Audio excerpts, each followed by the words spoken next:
Patuloy ang Japan Maritime Self-Defense Force, JMSDF, sa kanilang malawakang modernisasyon ng hukbong dagat at bahagi nito ang unti-unting pagre-retiro ng kanilang Asagiri-class destroyers. Una itong ipinakilala noong dekada 80 at sa loob ng maraming taon ay nagsilbing gulugod ng escort flotillas ng Japan. Isang tulay sa pagitan ng mga lumang barko noong Cold War at ng mga mas modernong uri gaya ng Akizuki, Atago at Maya-class destroyers. Sa kasalukuyan, nananatiling nasa serbisyo ang 8 Asagiri-class destroyers. Bawat isa ay may displacement na nasa 4,500 tonelada fully loaded.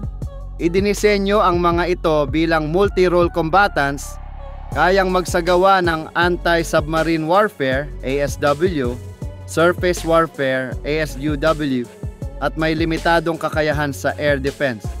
Bagamat hindi na ito maituturing na pinaka-advanced kumpara sa mga Aegis-equipped destroyers ng JMSDF, nananatili pa rin kapansin-pansin ang kanilang kakayahan, lalo na kung ihahambing sa mga barko ng ibang bansa sa Timog Silangang Asya. Sa konteksto ng rehiyon, matagal nang nakikipagtulungan ang Japan sa Pilipinas pagdating sa depensa. Nakatanggap na ang Armed Forces of the Philippines, AFP, ng TC-90 patrol aircraft, pagsasanay para sa mga tauhan at iba pang suporta mula Tokyo.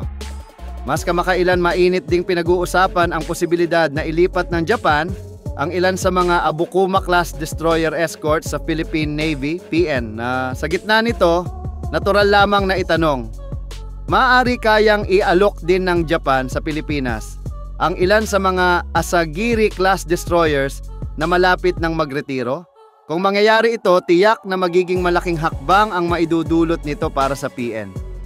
Hindi tulad ng mas maliit na Abukuma-class na nasa humigit kumulang 2,000 tons at mas angkop para sa light escort at patrol duties, ang Asagiri-class ay isang full-fledged destroyer na may mas malakas na armamento, mas matibay na sensors, at mas mahabang operational endurance. Kahit 2 unit lamang ang mapasa kamay ng Pilipinas, maaari nitong baguhin ang balanse ng kapangyarihan sa rehiyon, palakasin ang surface warfare capability ng PN, at magbigay ng dagdag na deterrence posture sa usapin ng depensa ng teritoryo sa West Philippine Sea. Subalit, hindi ito madaling desisyon. Ang gastos sa operasyon at maintenance ng 4,500 toneladang destroyer ay tiyak na mas mabigat kaysa sa mga frigates at offshore patrol vessels na nakasanayan na ng PN. Kailangan ding palakasin ang logistics chain, training programs, at support infrastructure upang matiyak na magagamit ng maayos ang ganitong kalaking barko. Sa ngayon, abala pa rin ang PN sa pag-upgrade ng kanilang mga pasilidad upang suportahan ang Jose Rizal class frigates at ang paparating na mga corvette mula South Korea. Bukod sa usaping teknikal, nakasalalay din ito sa doktrinang pang-estratehiya ng Pilipinas. Laging pinagdedebatehan kung mas mainam bang mamuhunan sa iilang high capability ships tulad ng destroyers o sa mas maraming mas maliit ngunit modernong barko na mas akma sa lawak ng karagatang kailangang bantayan. Para sa ilan, ang pagkakaroon ng Asagiri class ay magdadala ng prestihiyo at kapangyarihan. Para naman sa iba, baka maging pasanin ito kung hindi masusuportahan ng maayos sa pangmatagalan. Sa pananaw ng Japan, ang paglipat ng Asagiri class sa Pilipinas ay maaaring magsilbing 3 panalo. Una, palakasin ang defense cooperation sa pagitan ng Tokyo at Maynila. Ikalawa, bigyan ng mas makabuluhang direksyon ang pagtatanggal nila ng mga lumang assets.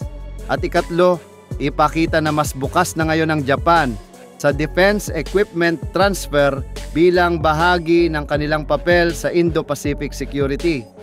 Sa ngayon, nananatiling haka-haka lamang ang posibilidad na ito. Mas malamang pa ring unahin ng Japan ang Abukuma class transfer na mas maliit, mas mura at mas madaling i-integrate sa kasalukuyang fleet ng PN. Gayunpaman, hindi malayong isipin na kung nais ng Pilipinas na unti-unting lumipat tungo sa pagpapatakbo ng mas malalaking surface combatants, maaaring maging Asagiri-class destroyers ang susunod na hakbang. Sa huli, ang tanong ay nananatili. Handa ba ang Pilipinas hindi lamang sa pagtanggap kundi pati na rin sa pagpapanatili at epektibong paggamit kung sakaling ialok ng Japan ang ilan sa mga paparitiruhing Asagiri-class destroyer?